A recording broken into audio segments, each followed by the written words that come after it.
Pasokan minyak goreng kemasan rakyat merek Minyak Kita terpantau langka di pasaran. Produsen minyak goreng pun tak menampik atas kelangkaan tersebut. Ketua Umum Gabungan Pengusaha Kelapa Sawit atau GAPKI, Edi Martono mengakui memang terjadi penurunan stok di mana stok untuk wajib pasok pasar domestik atau Domestic Market Obligation atau DMO per 22 Agustus 2024 sebanyak 3,56 juta ton. Sedangkan pada bulan Maret 2024, stok itu masih 5,58 juta ton. Edi menyebutkan memang terjadi penurunan stok yang cukup signifikan. Edi Martono menjelaskan kelangkaan minyak kita di pasaran saat ini berhubungan dengan ekspor minyak sawit yang melemah akibat permintaan global yang turun, sehingga menyebabkan stok DMO menjadi turun dan berakibat pada langkanya minyak kita. Sebagai informasi, produsen CPO diwajibkan memenuhi kuota DMO sebelum melakukan ekspor. Artinya, jika ekspor menurun, kuota DMO ikut turun.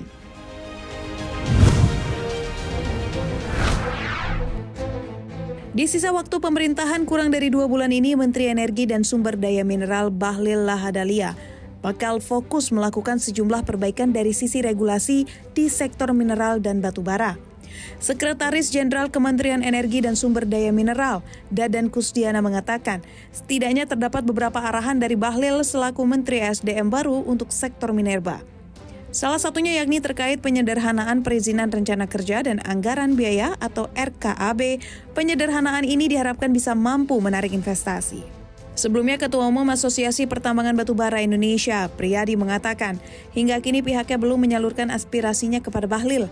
Namun ia memandang bahwa tantangan industri pertambangan ke depan tidaklah mudah. Salah satunya seperti tantangan mengenai harga batubara yang fluktuatif. Seperti sentimen yang datang dari China, persetujuan kapasitas batubara baru di China tahun ini jauh lebih sedikit dibandingkan dengan tahun lalu. Ini menunjukkan tekad negara tersebut untuk lebih banyak mengandalkan energi angin dan matahari, padahal China yang merupakan konsumen terbesar di dunia. Harga batubara di pasar spot per 23 Agustus tercatat 146,75 dolar Amerika Serikat, naik 0,58%.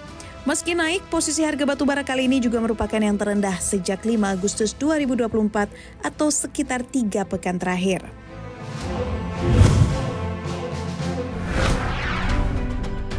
Demonstrasi darurat Indonesia pada 22 Agustus telah berdampak negatif kepada pasar keuangan tanah air. Rupiah dan indeks harga saham gabungan kompak mengalami pelemahan dan menorehkan rekor terburuk di Asia. Pada 22 Agustus, pelemahan mata uang Asia terparah ditempati oleh rupiah yang terpuruk 0,71%. Bahkan secara intraday, sempat ambruk sampai 0,87% ke angka 15.615 per dolar Amerika Serikat. Begitu pula dengan bat Thailand yang tergelincir 0,38%, won Korea Selatan melemah 0,25%, hingga ringgit Malaysia yang mengalami depresiasi 0,07%. Namun kondisi tersebut berbeda dengan posisi mata uang Garuda pada 23 Agustus. Rupiah ditutup perkasa 15.475 per 1 dolar AS atau menguat 0,71%. Sementara data dari Jakarta Interspot Dollar Rate atau JIS dari Bank Indonesia, rupiah ditutup lebih rendah yakni 15.554 per 1 dolar AS.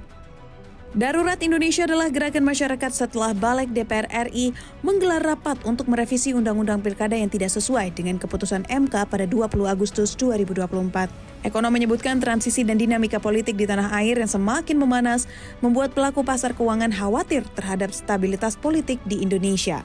Ditambah aksi profit-taking investor di pasar uang yang memanfaatkan derasnya inflow beberapa hari ke belakang.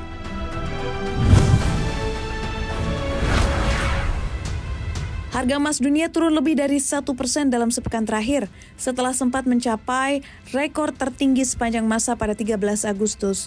Penurunan harga emas ini diperkirakan akan terjadi hingga pekan depan, imbas tekanan dari dolar yang kian menguat dan imbal hasil treasury yang lebih tinggi. Harga emas sedikit merangkak naik 0,08% pada Jumat 23 Agustus ke angka 2.485 dolar Amerika Serikat per troy ounce.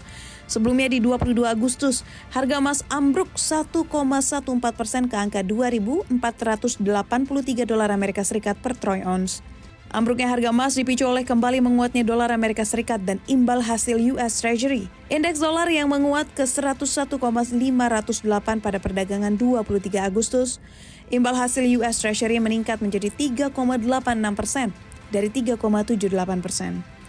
Menguatnya dolar Amerika Serikat membuat konversi pembelian emas makin mahal sehingga membuat permintaan menurun.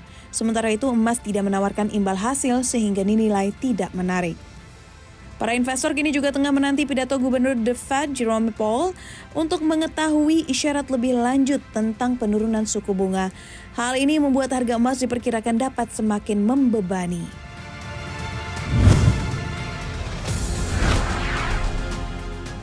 Gugatan bangkrut atas Baidu, startup India yang valuasinya sempat menembus 22 miliar dolar Amerika Serikat atau 344 triliun rupiah, membuat pegawainya resah.